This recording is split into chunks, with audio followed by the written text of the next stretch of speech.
Quand on écoute l'air humain, c'est tout un univers qui s'ouvre.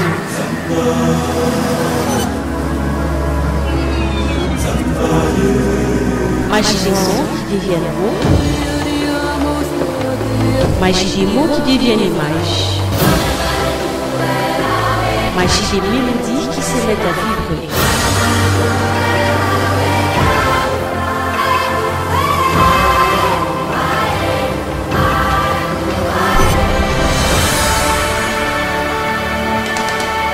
RTMA, un plaisir incomparable.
Vous êtes sur les antennes de la télévision Malika, bienvenue à cette grande édition du journal qui partira de la ville de Lubumbashi dans la province du Haut-Katanga. Au cours de son bref séjour dans cette partie du pays, la gouverneure des provinces du Lualaba a, aux côtés d'autres officiels de l'espace du Grand Katanga, répondu à l'invitation sur la fête nationale du Royaume de Belgique, une organisation de son consulat général de Lubumbashi, la consul Hildevant, s'est dit honorée par le déplacement de Fifi Masuka Saini. Elle a réitéré et réaffirmé la détermination de son Royaume de Belgique à multiplier des actions diplomatiques au sein de l'Union européenne contre l'activisme du terrorisme en Ituri et dans la province du Nord Kivu. Reportage.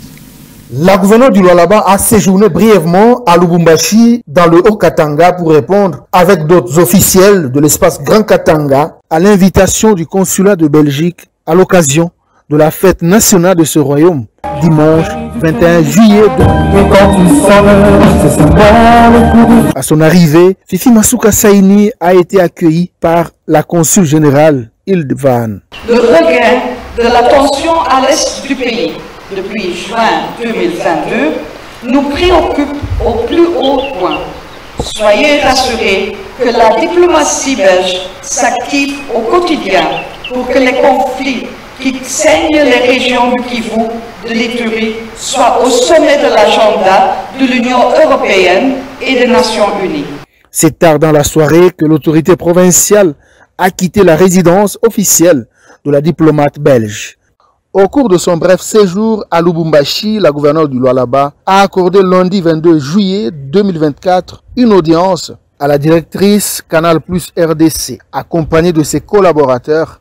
Mireille Kabamba Mouika affirme se ressourcer de la vision rénovatrice du président de la République Félix Antoine Tshisekedi Tshilombo, incarné au Lualaba par Fifi Masuka Saini. Une inspiration pour elle et pour beaucoup de personnes au pays et au monde, surtout dans la mise sur pied des projets de construction des routes, des hôpitaux, des ponts, aéroports et autres. Je suis entourée de ma délégation en fait, qui vient de Kinshasa. On est là pour visiter la région. On vient de voir Madame la gouverneure qui nous a exposé sa vision de la province. On voit qu'il y a beaucoup de choses qui se font. On trouve ça vraiment formidable en fait et clairement elle a des choses à montrer.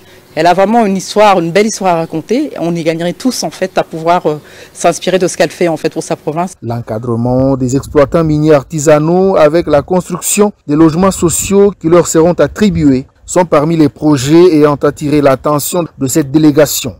Tous les projets qu'elle est en train de faire en fait sur la province, le fait qu'elle se soit lancée en fait non seulement dans la formalisation entre guillemets de tout ce qui est donc creuseurs artisanaux, faire en sorte que ces personnes soient dans des coopératives, et puis on a compris qu'elle avait tout un logement social qu'elle est en train de construire aussi pour ces personnes. On trouve ça bien parce que ça permettra de développer la province, les 5 territoires de la province. On comprend qu'il y a des centres de santé qui sont construits, les écoles qui sont construites et l'université qui est en construction. Donc bravo, elle a vraiment une vision formidable, quoi. Elle a promis de descendre incessamment au Lualaba pour palper les réalisations Masuka dont elle ne voit qu'à travers les médias. Et ici en province, l'autosuffisance alimentaire au Lualaba était au centre de l'audience que le vice-gouverneur de province, M. Clément Moufoundji Chignat-Karl, a accordé à la délégation du groupe GC ce lundi 22 juillet 2024 en présence du ministre faisant l'office du ministre de l'Agriculture, Pêche et Élevage. C'était pour préparer le terrain d'un vaste projet agricole des entreprises israéliennes expertes en ces domaines. Reportage. Conduite par le ministre provincial de l'Agriculture, Pêche et Élevage, la délégation du projet GC Group a été reçue par le vice-gouverneur Clément Moufoundji Karl Chinat ce lundi 22 juillet 2024. Il était question pour le membre de GC Group spécialisé dans l'agriculture et formation des agriculteurs d'informer le vice-gouverneur sur le vaste projet dont plusieurs coopératives agricoles à la baisse ont déjà adhéré. Les entreprises israéliennes qui forment le GC Group vont devoir apporter la technologie et les capitaux pour aider et former les agriculteurs du Lualaba dans un partenariat gagnant-gagnant. Ceci dans la lutte contre la crise alimentaire dans la province du Lualaba. Plusieurs larges espaces à travers les territoires du Lualaba seront exploités dans le cadre de ce projet. Le responsable du projet en RDC, M. Moussafiri, a apprécié à juste titre la réponse du vice-gouverneur Clément Moufoundji Karl Chinat qui a promis d'en rendre compte à la gouverneure Fifi Masuka Saini, tout en explicitant en quoi consiste réellement ce projet agricole. Ici à Lualaba, nous avons reçu des lettres d'intention de 5 coopératives. Et nous allons travailler dans un partenariat gagnant-gagnant, auquel le groupe va amener la technologie, il va amener les capitaux, il va amener aussi les matériels de nouvelles technologies. Et les partenaires locaux vont amener l'espace et les structures. En dehors de ça, on a demandé aussi au gouverneur de la province s'il est aussi intéressé de notre offre. Nous sommes disposés aussi à travailler avec la province dans l'agriculture, dans l'élevage et la pisciculture. Le ministre provincial de l'Agripel, Vold Kawel, et le président du GC Group, Moussafiri, étaient accompagnés de la bourgmestre adjointe de la commune de Fongouroumi, qui est le point focal de ce projet au Lualaba. L'agriculture est l'une des priorités dans le projet du gouvernement provincial que dirige la gouverneure Fifi Masuka Saini. Parlons infrastructure à présent. Les gouvernements provinciaux du Lualaba ne lésinent pas sur ses moyens pour désenclaver et rendre fluide la circulation routière dans les chefs-lieux qui est connu ici dans le cadre de la responsabilité sociétale et à la cité Jekamine Loulou. 17 km de routes seront réalisées en asphalte par la société ARZ sous la supervision du ministère provincial des infrastructures et travaux publics. Financé par le gouvernement provincial du Lualaba, le projet de réhabilitation des routes dans la cité Jekamine Loulou évolue bon train dans les soucis majeurs d'assainir la contrée, désengorger et rendre fluide la circulation. 17 km des artères seront réhabilités en asphalte ou 610 mètres déjà exécutés sur l'avenue Kabinda, avenue Bayeke. De près de 1,35 km, l'avenue du commerce d'une distance de 710 km et l'avenue Kazembe ne pas du reste sur des projets contractuels de la société d'Asphalt Road Zambia commise à cette tâche après des études de l'état de la surface et la préparation des mélanges suivi du profilage. Ici, une préparation d'inspection visuelle de l'état et type du soutien est essentielle avant la pose d'asphalte. Na mkwanza kwetu tulitengeneza makusi kuweka laterite, ndio pale tunafanya kama goudron yenye mnaona haya. Tumefanya presque hapa tumefanya 5 km ile 17 km. Hii kazi wenye wamefinance hii kazi ni gouvernorat ya Lualaba province. Cette bonne marche du réseau routier initié par Madame le gouverneur Fifi Masuka vise à influencer la vie économique pour cette cité qui était en voie de disparition et oubliée sur l'échiquier local. Une motivation de plus dans les secteurs clés du développement en province. L'on a palpé du doigt la réalité des avancées significatives de travaux sous contrôle du ministère des ITPR après les constats techniques de la détérioration des routes dans cette cité minière. Ce quinquennat inspire totalement confiance aux administrés de la chef de l'exécutif provincial Fifi Masuka Saini, bénéficiaire d'un travail considérable dans le domaine des infrastructures, et la population ne jure que par la réussite en vue de maintenir les caps pour un développement durable. Restons dans ce secteur des infrastructures. Dans la commune de Manika, le centre de santé Bobila Dawa va bénéficier d'une morgue. C'est ce qui ressort d'une visite organisée ce mardi 23 juillet 2024 par le bourgmestre de la commune, Maître Thierry Mujinga Sambumba. Chris Mununga et Peter Kanges nous signent ce reportage. Inauguré en 1987 par l'ancien président Mobutu à l'époque du Zaïre, le centre de santé Mama Bobila Dawa de la cité Manika a connu la visite du chef de la municipalité ce mardi 23 juillet 2024. Maître Thierry Mujinga Sambumba, à son arrivée, est accueilli par le médecin directeur de l'hôpital du personnel de Kolwezi. Le bourgmestre de la commune de Manika a sillonné quelques salles de ce centre de santé qui portent le nom de l'épouse du deuxième président du Congo. Après cette patrouille, Thierry Mujinga Sambumba a promis qu'il sera construit d'ici peu une morgue dans l'enceinte de ce centre de santé historique. En tant qu'autorité locale, je m'étais dit qu'il était important que je fasse une descente.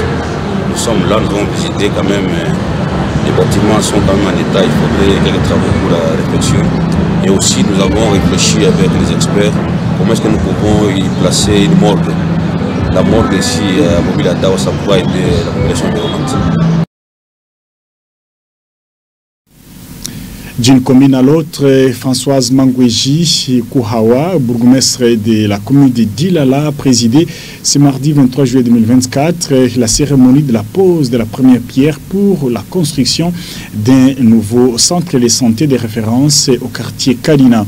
Et le nouveau centre de santé moderne va à quintupler sa capacité d'accueil actuelle bien sûr et offrir plusieurs services médicaux. Reportage. Françoise Mangweji Kouhawa, bourgmestre de la commune de Dilela, a procédé mardi 23 juillet 2024 à la pose de la première pierre du centre de santé moderne Marie-Thérèse Masuka, situé à Kanina, l'un des quartiers de la commune de Dilela. Le nouveau bâtiment d'un étage va répondre aux différents problèmes sanitaires de la population environnante.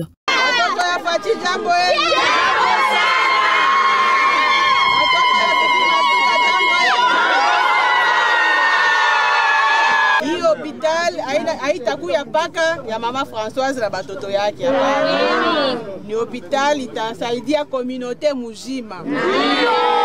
Tutaanza kwenda kutafuta hospitali mafashi ile ambari kuma Lubumbashi na wapi hapana.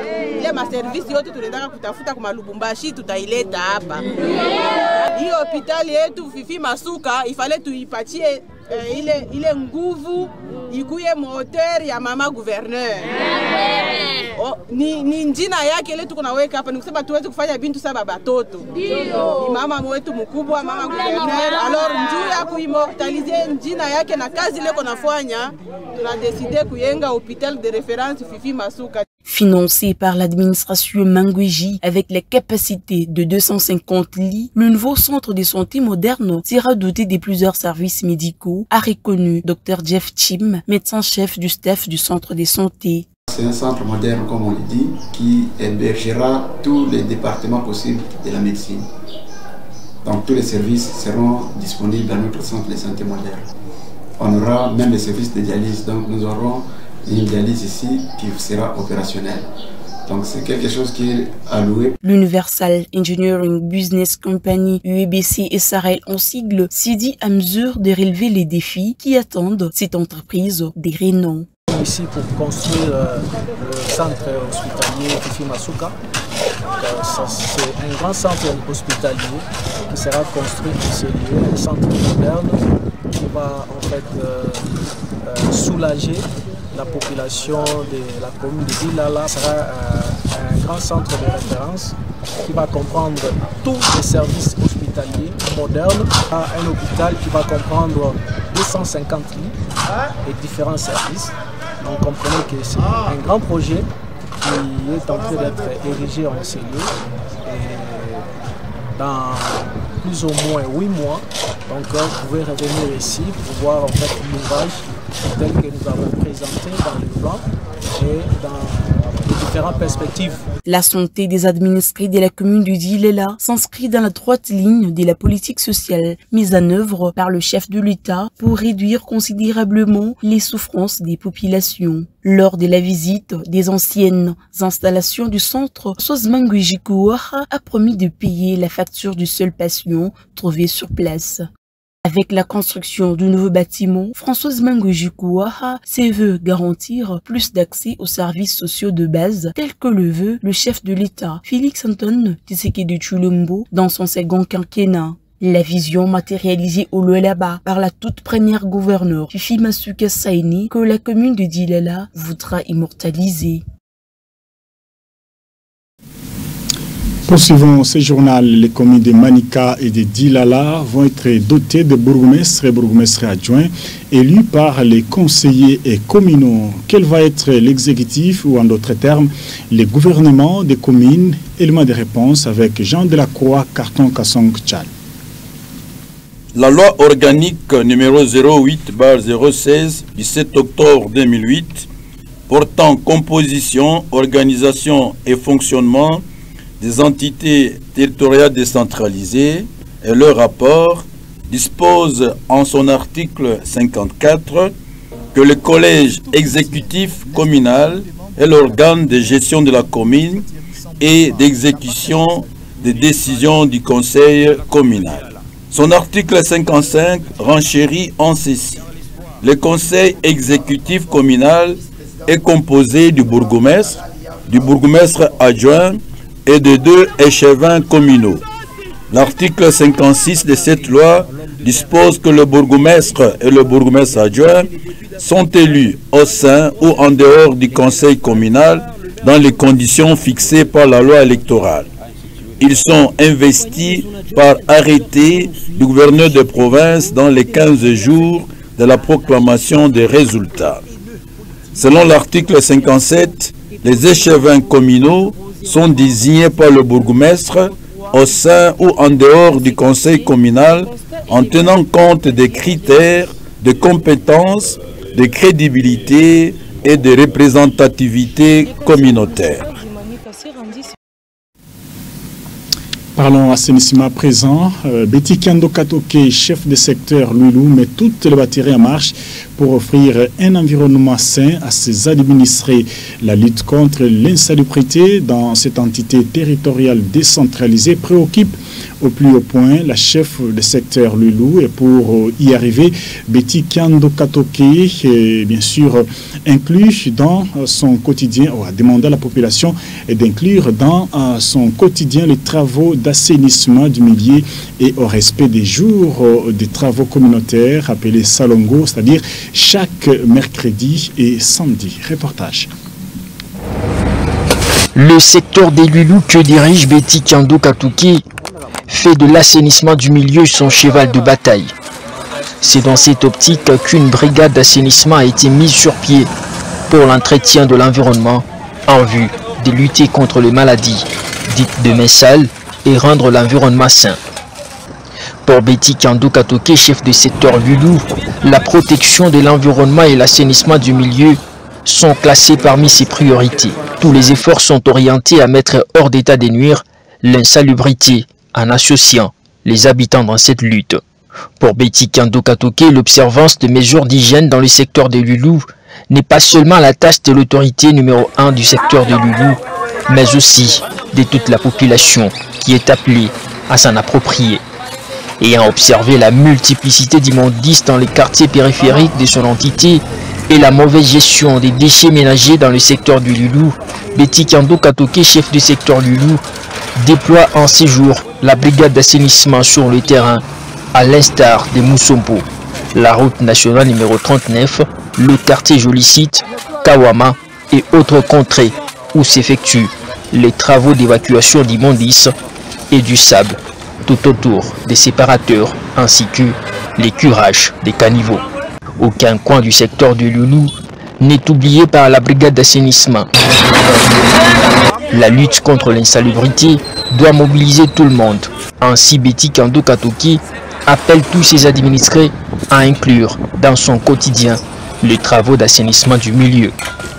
Tout propriétaire d'une parcelle le long de la RN39 tronçon Mosompo Kawama est appelé à assainir le devant de sa concession afin de le rendre propre.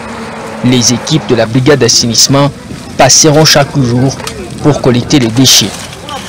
La protection de l'environnement et l'assainissement du milieu étant les priorités de l'exécutif provincial Fifi Masuka Saini, Betty Kando Katoke, chef du secteur Loulou, s'aligne dans cette politique pour offrir un environnement sain à toute la population de sa juridiction. Betty Kando Katoke appelle ses administrés sans exception au respect des jours d'assainissement du milieu appelés communément Salongo, notamment le mercredi et le samedi. Les propriétaires des dépôts miniers, de magasins, de marchés et autres catégories sont appelés au strict respect de cette mesure. Les récalcitrants feront face à la loi, a rappelé Betty Kando Katoki, chef du secteur Loulou. Parlons justice à présent. Corneille Nangaa, leader du mouvement politico-militaire Alliance Fleuve Congo, AFC en sigle, et ses complices seront jugés à la cour militaire de Kinshasa-Gombe ce mercredi 24 juillet 2024. C'est la décision du ministre d'État en charge de la justice et garde des Sceaux, Constant Mutamba, qu'il a annoncé dans un communiqué signé par son cabinet ce lundi 22 juillet 2024. Les précisions avec Chris Moulunga. À en croire ces communiqués, ces procès s'inscrivent dans le cadre des activités terroristes, des crimes de guerre et des hautes trahisons perpétrées dans la partie est de la République démocratique du Congo. Un proche de Corneille Nangaa, Eric Kuba, arrêté en janvier dernier à Dar es Salaam en Tanzanie, est détenu à l'état-major des renseignements militaires. Il avait été présenté en avril dernier par l'armée. L'ancien président de la centrale électorale en République démocratique du Congo est apparu mi-décembre 2023 à Nairobi au Kenya pour annoncer la création de l'Alliance Fleuve Congo, AFC. Depuis la sortie de ces mouvements politico-militaires, accusés de travailler pour le Rwanda à travers le M23 selon les rapports de l'Organisation des Nations Unies, plusieurs jeunes ont décidé de rejoindre Nangaa pour combattre le régime actuel qu'ils accusent de mégestion, d'avoir accentué le tribalisme, mais aussi mis en mal la cohésion nationale. Autre chose, le premier vice-président de l'Assemblée nationale a réuni les députés nationaux et sénateurs de l'Union pour la démocratie et le progrès social, UDPS, parti présidentiel. À l'issue de cette réunion de crise, et 3 résolutions ont été adoptées. Suivez la déclaration de l'un des députés nationaux de l'UDPS choisi pour vous. Nous, députés nationaux et sénateurs élus de l'UDPS Tshisekedi et ses mosaïques réunis en réunion extraordinaire pour examiner la situation qui prévaut au sein du parti. Après échange, il a été constaté ce qui suit. 1. Une crise de confiance entre le secrétaire général de l'UDPS et certains membres et organes du parti. Laquelle crise est susceptible de compromettre le bon fonctionnement du parti en ce moment où notre pays fait face à une guerre d'agression imposée par les Rwandais avec ses marionnettes d'M23. Respectueux de nos textes, les élus ont préconisé la résolution immédiate de cette crise. Pour ce faire, il a été décidé ce qui suit. 1. La mise en place d'une commission de bons offices devra rencontrer les partis en conflit, et c'est pour une durée de 3 jours. 2. Préparer les conditions de la tenue de la convention démocratique du parti dans les brefs délais. 3. Demander aux partis en conflit de s'abstenir de mener la guerre médiatique qui risquerait de compromettre la vie de nos compatriotes. C'est la fin de ce journal. Merci à vous de nous avoir suivis. Bonne suite des programmes sur nos antennes.